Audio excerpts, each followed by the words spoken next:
Jen says, I'm trying to have a better sleep pattern. People always say, go to bed at the same time every night, but they don't have to work early 6 a.m. shifts like I do. Yeah, I mean... Still good advice, though. I mean, to go to bed at the same time. I mean, even if she works at 6 a.m., she's got to get up at 4 a.m. or maybe 5 a.m. to get there at 6 a.m., and yeah, maybe you have to go to bed at 8 o'clock at night. And that's fine. Yeah. That's when I go to bed. I go to bed at 8. But I'll tell you, that's one of the things that has helped me improve my sleep is going to bed at the same time every night. I get in bed at 9:30. I usually fall asleep by 10 or 10:30. Yeah, you can go to bed earlier. My daughter goes to bed around 7, and sometimes I'll go to bed around 7:05. Sure. But I like to get up early as well. I get up early and right, and it's about preference. Now, she's saying she has to get up at 6. Now, there are a couple things you can do here. One is you can also change your job. Ultimately, if you're working a third shift job for 20 years, it's going to take years off of your life. I'm sure you've seen all the the there's a lot of studies about third shift. I think for this individual in particular, the next question would be, what is your sleep hygiene? Sleep hygiene is a medically relevant field. Mm-hmm.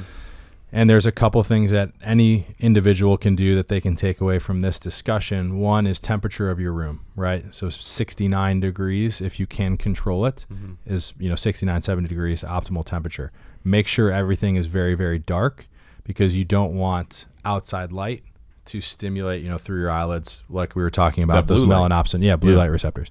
White you have receptors not just in your eyes, because I'll wear a face mask, but like you have it in your ears, your skin is a so you want to try and get your room as dark as possible. White noise, eliminating ambient noise from the outside that will cause you to cognitively become more alert, whether you realize it or not, and shift you from REM or deep sleep into more of an alert state. Mm-hmm. That's another thing.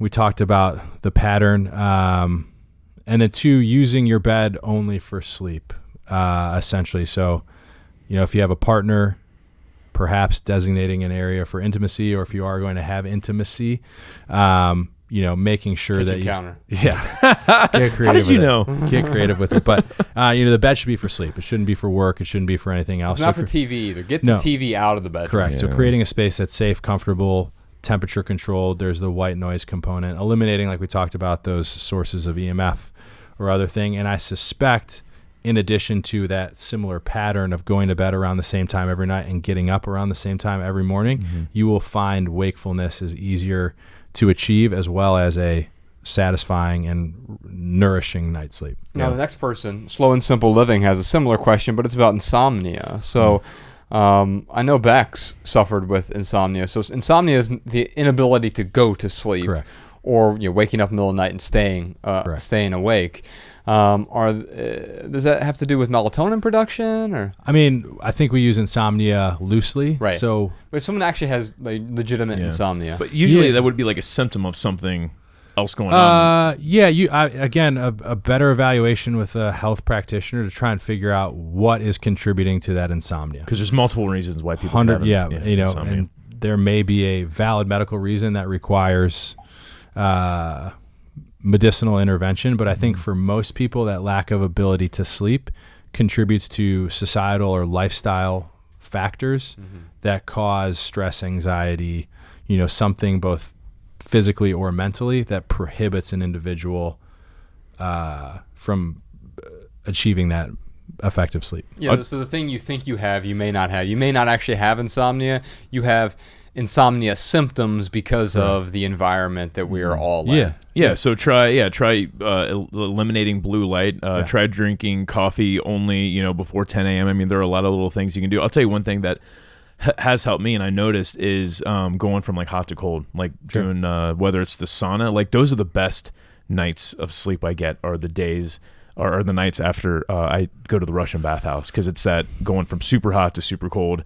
And sometimes too, like if I'm having trouble sleeping, nights back to back, like I will go out of my way to get in the shower and do some hot, and then 30 seconds of cold, 30 seconds of hot.